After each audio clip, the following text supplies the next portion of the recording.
Before I even play the intro today, I need to tell you about the Quantum Rabbit t-shirts that are now available.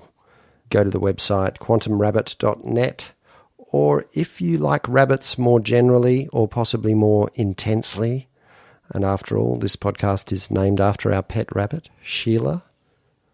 Oftentimes I'll look over at Sheila and then turn around and turn back quickly and find she's somewhere else, in a different part of the room. It could be magic, but I think she just likes to move when you're not looking. Then as soon as you observe her, her position is locked in three-dimensional space. That's the quantum part of the Quantum Rabbit name, just in case you were wondering. Anyway, you can get a whole range of Shy Rabbit t-shirt designs at shycreatives.com. It's a little side project and a good way to support the podcast if you like, or you can always leave a little review if that's easier, or send an old-fashioned email. That'd be nice. Now, let's begin. Quantum Rabbit, a Frankensound podcast. It was like, holy fuck. Yeah. Can you feel what just happened in this room? Something is about to happen in this room. I'd like to thank in advance an old friend that dropped by the other day. I hadn't seen him in a long time, and he had an old story to tell. I asked him if I could record it. He said that would be fine. I now present to you, in stereo, Portrait of a Coincidence, a true story from James Nagy.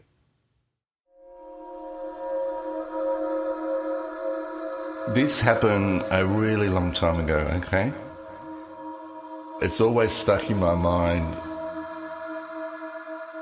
It was so incredible that it's like not just once in a lifetime experience, it's one every 10,000 years lifetime experience. Even the boring bits I'm going to go through to tell you at first really mean something at the end. There's a reason I'm telling you everything about this story.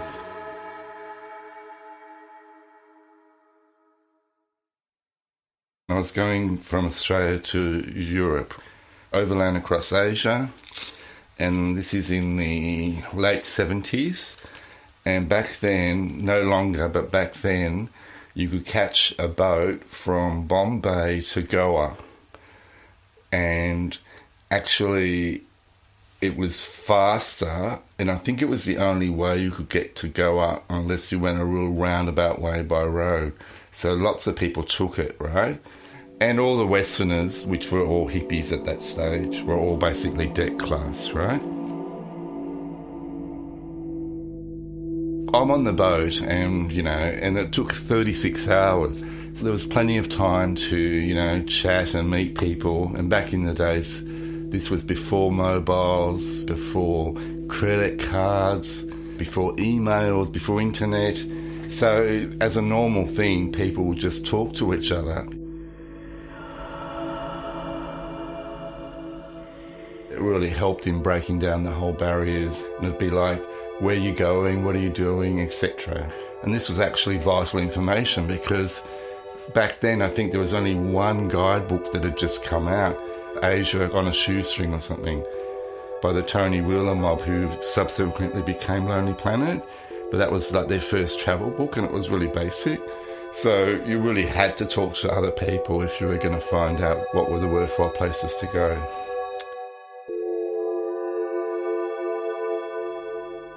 So I'm on this boat and I meet this Australian couple who had been to Goa before. And at the time there was several beaches, right? You could go nude swimming. The life was cheap and easy under the coconut palms. But remember, Goa was an old ex-Portuguese colony. And about half the population was Christian. So it was really, really unique sort of sense of the place. I hadn't been there before, so they said, "I'll tag along with us because we're going to this beach called Anjuna." And that was one of the ones that they had sort of talked about as being the primo place, But remember, the beaches there, they're shit compared to Australian beaches, really. Anyway, it's a beach, it's got coconut palms, but it was a place, a destination. We get to Anjuna finally, get on local buses, go up the coast to this beach. And at the time, this beach and all the other beaches were just like bamboo huts under the coconut groves.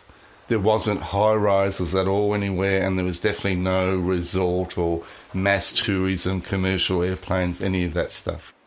The Australian couple who'd been there before say, look, there's a guy running the local cafe, and he's got some like bamboo huts that he rents out to travellers. Go and ask him, he's a local, and there should be something available. So I went and talked to this guy, and he says, oh no, it's all full up.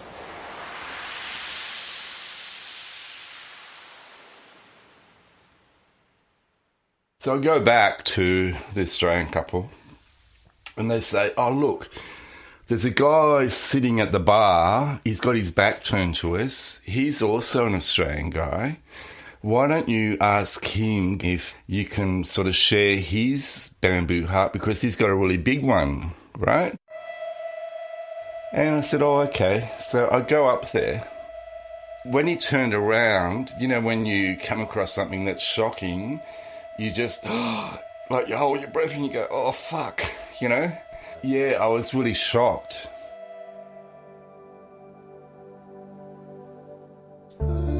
He was very beautiful, very handsome-looking guy, but this lower eyelid, I don't know what it's called, you know, medically, but this lower eyelid, it was almost like it'd been cut in the middle and it was hanging down.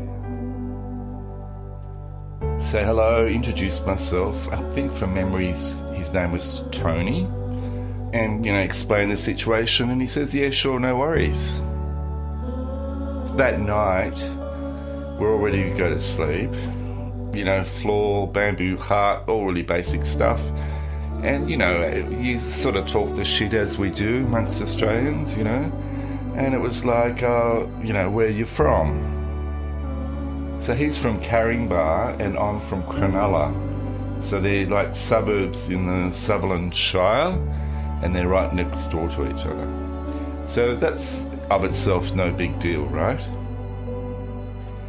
For some reason, maybe because we were of a similar age or something, because normally you don't ask this of someone, but, you know, how old are you? And he's the same age as me. Born on the same day. So I never met this guy before, so again, no big deal really. I mean, there are millions of people that were born on the same day as me, you know, so it's no big deal.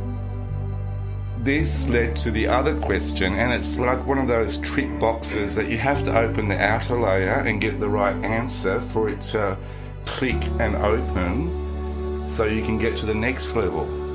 You didn't even know you were unclicking anything. This was all coming of itself, like a flower blooming.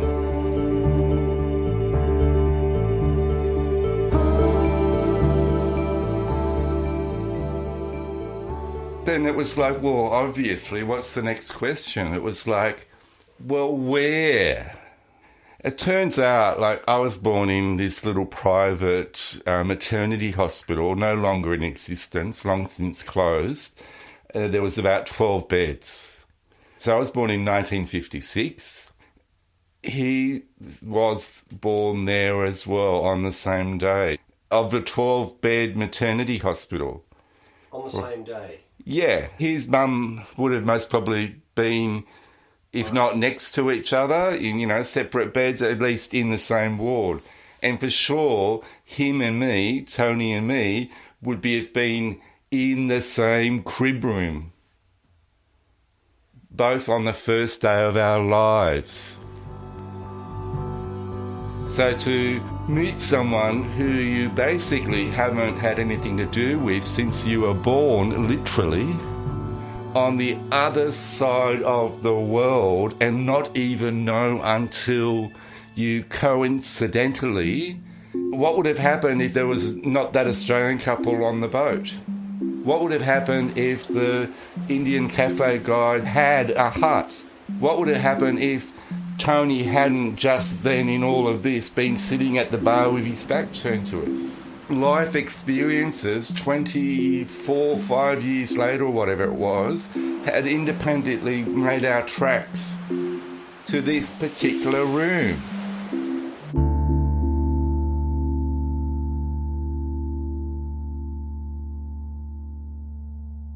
Yeah, so I think we got that. Okay. Yeah. Thanks. We should go to this party. Yeah. That was a portrait of a coincidence. Thanks again, James. Out of curiosity, I looked up Anjuna Beach to see what it looks like now. These days it's described as a lively beach with water sport options.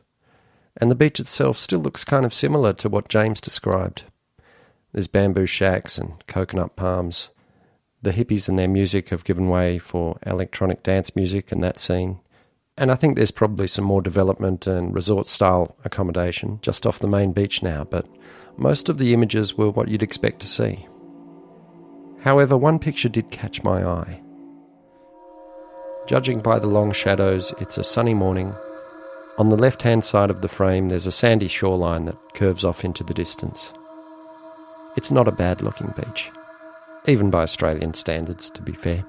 There's only about 10 people in the image, and they're spread out across the length of the shoreline, walking along the beach and looking out at the water. On the right-hand side, there's a series of beach huts dotted along the coast, eventually leading up to a larger thatched roof hut in the foreground, which appears to be some sort of bar. And hanging from the roof is a sign. Tony's Shack. Thanks for listening.